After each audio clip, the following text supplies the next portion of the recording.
Good morning. I'm so glad you're here. My name is Aiden, and this is Lacey Lens. If you've been following along, we're exploring Nagano Prefecture today. I got up early this morning and caught a train from Kanazawa to Nagano. After dropping off my luggage, I'm headed towards Zenkoji Nakamise Street. It's still a bit early, so there aren't many people out yet.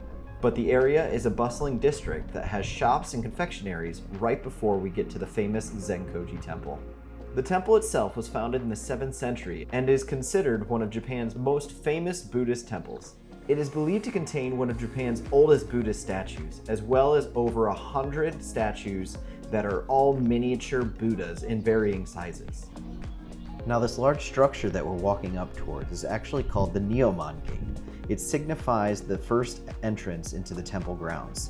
Once we're walking through this, we're going to step directly onto Nakamise Dori, which is the Nakamise district, which has a bunch of souvenir shops and different local cafes to try. Let's take a look.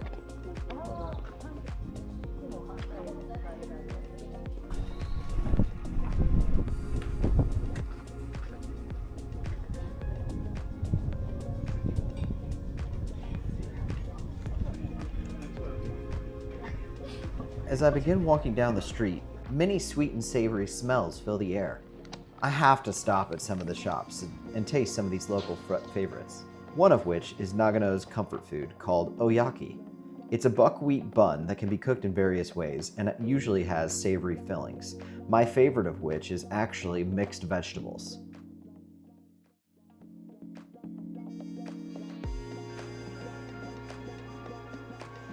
After having some savory treats, I decided I needed some tea. The tea was exactly what I needed to refresh my taste buds.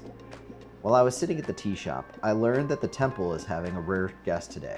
This guest is apparently a high-ranking Buddhist priest that will be performing a unique ceremony. Let's get going to the temple.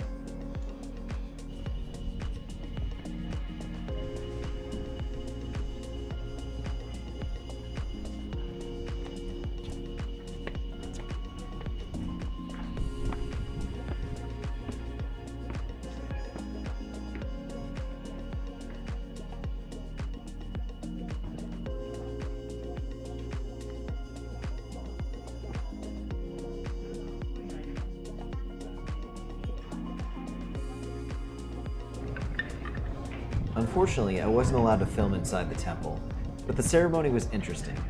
It was definitely a unique experience, and many people showed up to watch it take place. I'm really glad I got to see it. After the ceremony, I walked through the temple grounds. One of my favorite aspects of the area is the unique architecture, the burnt look of the wood and the cleansing area to wash before going in. There are so many unique sounds to behold.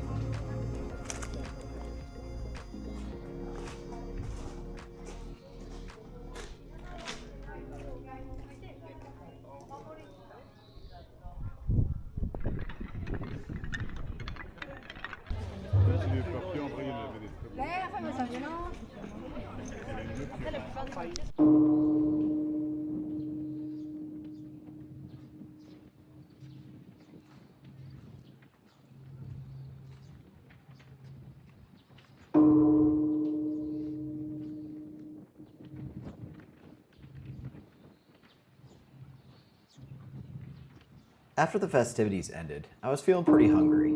I ended up grabbing one of my favorite meals for dinner, tonkatsu.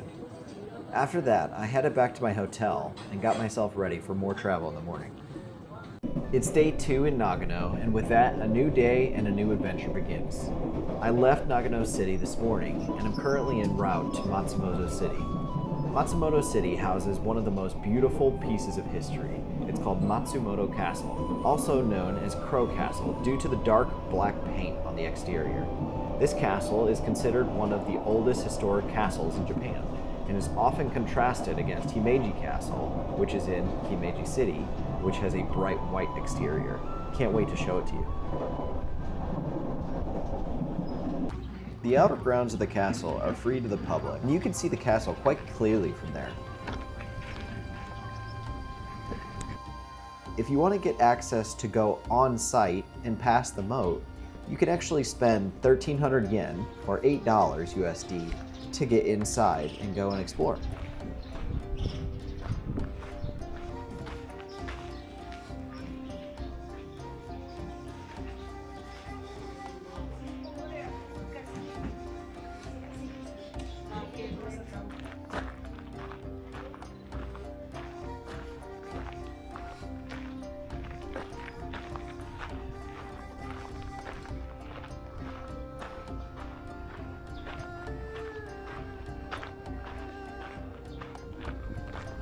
Some fun facts about the castle are that it's considered a flatland castle, also known as Hirajiro, built on the plains rather than on a hill or a mountain, which was considered easier to defend with moats and walls.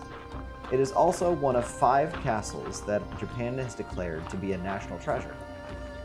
The castle is also one of the few remaining that have survived from the feudal era, before around the 1860s. The main structure today is believed to date from around the late 16th century during the Warring States period, also called the Sengoku period. It was actually called Fukashi Castle during this time period. One of the main reasons that I came to this city today was to be able to see a stark contrast between the dark black lacquer of the castle walls amidst the roughly 300 Sakura trees surrounding the castle.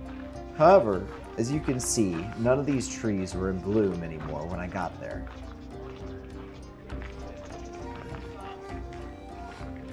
The inside of the castle is primarily used as a museum, which focuses on various original items that may have been used to decorate the interior or the exterior.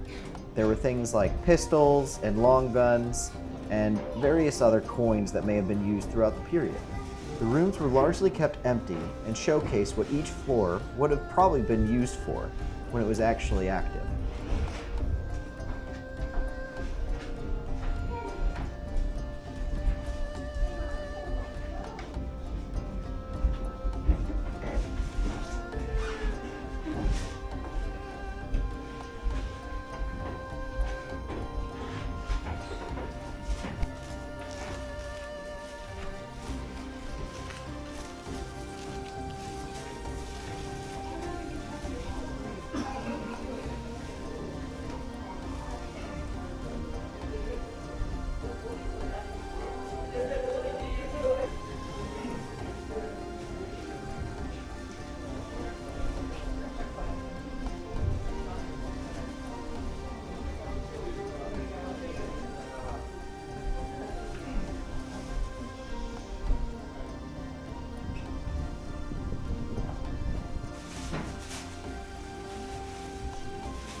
After exploring the castle and the grounds, I decided I wanted to explore the city a bit since this was just a day trip for me.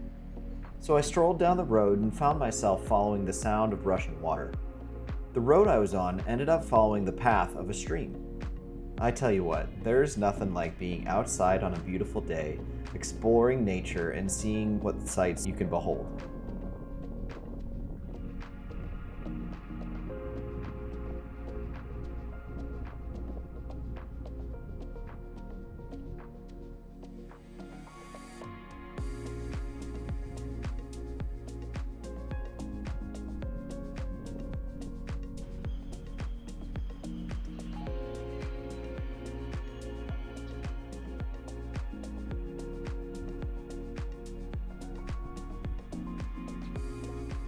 I ended up at a wonderful little sushi restaurant that seemed to be run by a husband and wife. It was extremely delicious. Afterwards, I had to catch the train back to Nagano City.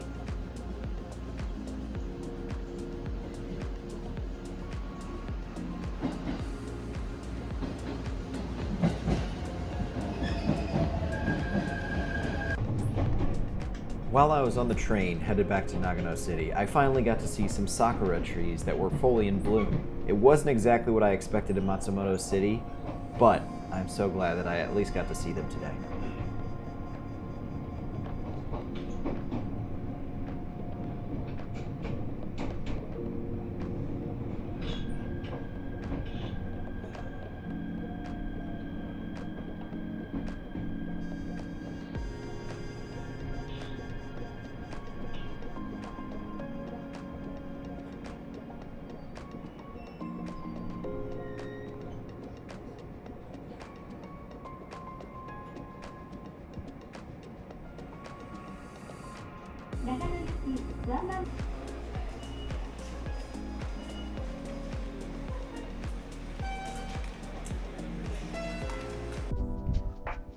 These last couple of days in Nagano Prefecture have been so exciting to share with you.